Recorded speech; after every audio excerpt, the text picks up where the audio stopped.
Tere! Mina olen Pille. Olen Pille Pilatese looja ja olen Pille Pilateses ka treener. Pille Pilates on stuudio Kehras tervisekeskuses ja lisaks on igaühel võimalus minuga koos treenida oma kodus või täpselt seal, kus siis asukoht on online treeningute vahendusel, mis on kodulehel olemas. Aga täna ma tahan rääkida sinuga, kes sa veel ei treeni, kes võib-olla ei ole üldse kunagi treeninud või siis on treeningud jäänud soiku, võib-olla pole aega, võib-olla pole motivatsiooni, võib-olla on kehas valud, lihaspinged ja need takistavad liikumist. Aga mul on sulle hea sõnum. Jaan Aru, ajuteadlane, on kirjutanud oma raamatus nii. Inimmõistuse kaubamärgiks on see, et me suudame ületada maailmast tulevad mõjud, stiimulid, mõnud, ahvatlused ja keskenduda omaenda asjale, eneseteostusele. Ehk see tema sõnul eneseteostus on siis meis endas toimuv ja teostus tegevus. Ja sageli ongi nii, et kui me veel mingit tegevust ei tee, näiteks me teame, et treening ja võimlemine on meile tegelikult olulised, meie tervisele olulised, aga me neid tegevusi veel ei tee, siis me ei ole veel ületanud seda tõket, mis meis endis on, mis tuleb ületada. Mõtle, missugune su elu praegu on? Kas sa oled sellega rahul? Kas oled oma tervisega rahul? Oled sa oma kehaga rahul? Oled sa oma vaimses plaanis oma olemusega rahul? On sul peeglisse vaadates kehvemaid emotsioone või oled sa inimene, kes peegelpilti nähes naeratab juba iseenesest? Igal juhul praegune olukord sinu elus on sinu eelmiste valikute tulemus ja hea on see, et me saame alati teha uusi valikuid ja meie järgmised hetked võivad olla hoopis teistsugused. Ja väga palju meie eluviisist ja elustiilist ja igapäevasest tegevusest on sõltuv tegelikult sellest, missugused harjumused me oleme iseendale loonud. Ja ükskõik mida sa vaatad oma elus, siis kõik need asjad on enamasti harjumuslikud. Väga paljudel inimestel on harjumus treenida ja väga paljudel inimestel ei ole harjumust treenida. Ja hea on see, et me saame harjumusi muuta. Me saame üks samm korraga selle võõrama tegevuse endale tuttavaks teha ja juba tuttava tegevuse siis tasapisi harjutada endast eemale minevaks, nii et meie elustiil muutuks teistsuguseks. Ehk kui me kujundame endale tervislikumad harjumused, siis meie elustiil muutub täpselt samamoodi tervislikumaks. Meie tervis läheb paremaks, enesetunne paraneb, meie väljanägemine paraneb tänu sellele, et me tunneme ennast hästi ja hoolitseme iseenda eest. Ja kõige olulisem, mida sa saad iseenda jaoks teha, et leida need tervislikud lahendused iseenda ellu, on see, kui sa vastad küsimusele, miks. Miks sa peaksid treenima? Pane kirja kõik need vastused, mis sul pähe tulevad. Ära hoia end tagasi. Ja võid muidugi kirjutada ka, miks sa ei peaks treenima. Järgmine küsimus, mida sa võid endale esitada, on see, et mida toob kaasa see, kui sa treenid ja mida toob kaasa see, kui sa ei treeni. Jälle pane kirja nii head kui halvad asjad. Ja siis vaata üle, mis seal siis tegelikult kirjas on. Ja kumba tegelikult sa võiksid rohkem teha. Ja kui sa alustad treeningutega, oled nüüd otsustanud, et ei, ma võtan ennast käsile, ma tean, et mul on vaja liikuda, et ma olen juba sellisesse kohta jõudnud, et ma tunnen, et ma peaksin liikuma ja trenni hakkama tegema, siis esmalt ole valmis selleks, et mitte alustada pauhti 5 korda nädalas, vaid sa võtad ühe muutuse korraga. Esimesel nädalal teedki ühe kas treeningu või liikumise, oleneb, kus sa endaga oled. Võib-olla sa pead alustama lihtsalt kõndimisest, võib-olla sa pead alustama mõnest õlaringist, mõnest jalatõstest, aga võib-olla sa saad alustada juba päriselt mõne treeningrühmaga liituses või siis avades treeningvideo ja kodus selle järgi teha. Sa pead alustama täpselt sealt, kus sina oled.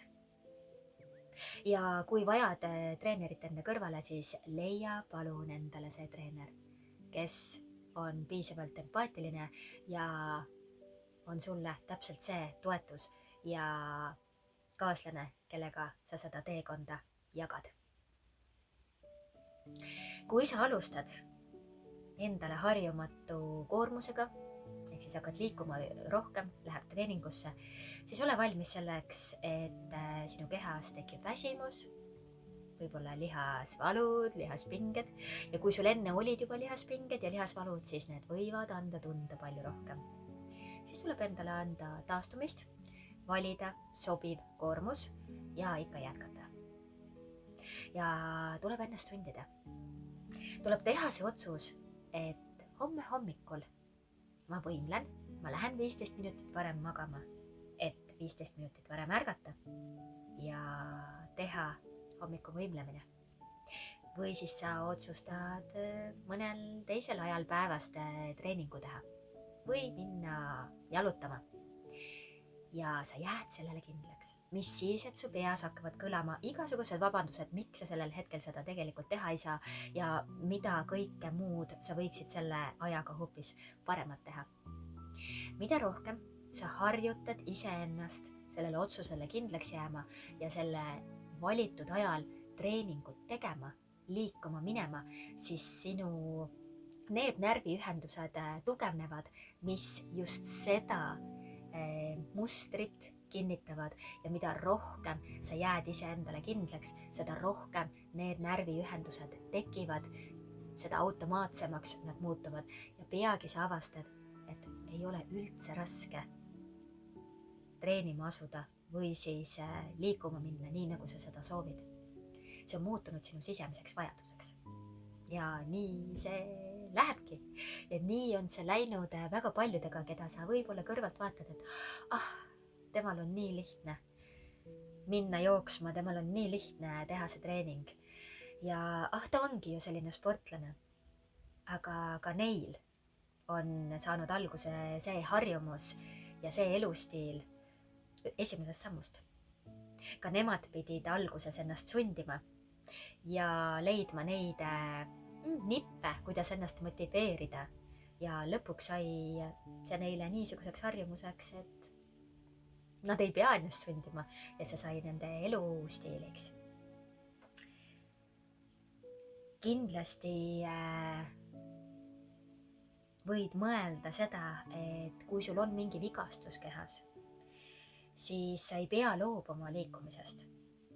Sellepärast, et sa saad teha võimlemisharjutusi või mingeid liikumisi teiste kehaosadega ja kui sa teed teiste kehaosadega liikumisi, siis paraneb ka verevarustus selles vigastatud piirkonnas ja toitaineid jõuavad sinna paremini ja ka rohud, mida sa pead siis sellel hetkel võtma, nii et nende rohtude toime saab siis olema parem.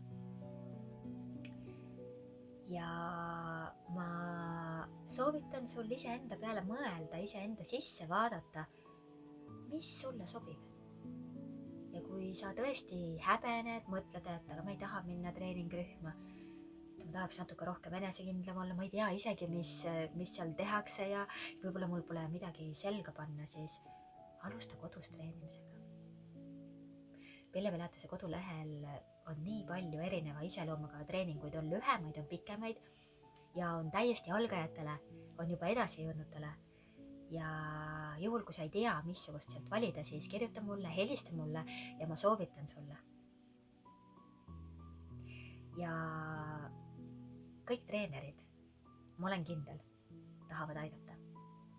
Ja on ju liikumisaasta, aga isegi kui ei oleks liikumisaasta, siis ma igal juhul soovitaksin sul liikuda, sest ma olen olnud piiratud liikumisega ja valudes aastaid. Ja nendest ülesaamiseks ei aidanud muud kui liikumine. Mind aitas Pilates, mind aitas kõndimine ja nüüd ma olen jõudnud juba ka raskemate treeninguteni, jooksmiseni ja raskemate hantlite tõstmiseni. Aga selleni viis ikkagi sammu haaval koormuse tõstmine. Alguses tõstsin käega jalga, tõstsin teist jalga teise käega. Aga siis tasapisi sain ma tugevamaks. Minu keha paranes. Ma hakkasin taluma suuremat koormust. Ei jätnud jonni. Tahtsin saada tugevamaks, painduvamaks, ennast paremini tunda. Ei tahtnud tunda valu, ebamugavust kõndimisel või ei tahtnud tunda seda piirangut, et ma tahan kuskile minna, midagi teha, aga ma ei saa, sest mu keha ei ole selleks valmis. Ja meie käes on see võim. Meie käes on võim muuta see treening, mis on spordiklubis või videona sinu jaoks salvestatud, selleks imepäraseks mõjuks, mis sinu keha sellest saab. Nii füüsiline keha kui sinu vaim saavad igal juhul kosutust ja saad sellest ühest treeningust ja pikemaajalisest treeningust ilmselgelt kasu. Sa oled imeline, isegi kui sa seda ei usu. Me kõik oleme arenenud kellegi teise kehas. Ja juba see on imeline, kuidas loodus on seadnud kuidagi nii, et kõik luud on õiges kohas ja lihased on õiges kohas. Meie erinevad elundkonnad töötavad nii üksikult kui üksteisega kokku seatult, ehk siis peab olema see hea koostöö nende vahel, et me hästi toimiksime. Ja meie ise oma eluviisiga saame seda toetada. Meie keha vajab toitaineid, ehitusmaterjale, millest see keha koostada ja üles ehitada. Ja liikumine aitab nii paljudele funktsioonidele meie elus kaasa, et sa oled neid juba hulgaliselt kindlasti kuulnud ja üldse ei kahtle, et liikumine on vajalik. Ära oota seda aega, kui sa ei saa enam liikuda. Ära oota seda aega, kui keha on nii kange, et mõtled, ma olen vanaks jäänud või siis, mis ma enam, mind nagunii midagi ei aita. Nii kaua, kui on sümptom, saame me väga kergesti pöörata kõike tagasi. Aga kui me lükkame kogu aeg seda tahaplaanile ja mõtleme, ei, mis siis, et mul on see valu või ebamugavus, las ta olla, ma saan hakkama. Ja ei tegele sellega, ehk keha annab sulle märku, et liigu, tee midagi teistmoodi. Ja me ei kuula seda, me ei kuuletu ja me ei hakka tegutsema, siis läheb see kaugemale. Ja kui sul on juba kehas aastaid olnud mingisugune probleem ja sa ei ole sellega tegelenud, päriselt juurpõhjusega tegelenud, mitte ainult tablette võtnud või määrinud mingi salvi või kreemiga, sest see on tulekahju kustutamine. Aga miks tulekahju tekkis? Tuleb liikuda, tuleb liigutada. Vastavalt oma kehale alguses koormus seada ja samm-sammult seda suurendada. Hooli endast. Kui sa ise endast hoolitsed, oled heas vormis, tunned ennast hästi, su tervis on hea, sul on hea iseendaga olla, siis sul on hea olla ka teistega. Ja sinuga koos on hea olla teistel. Toredat päeva sulle ja head liikumist, head treeningut, seda, kuhu sa kohe praegu soondud. Eks. Kohtumiseni!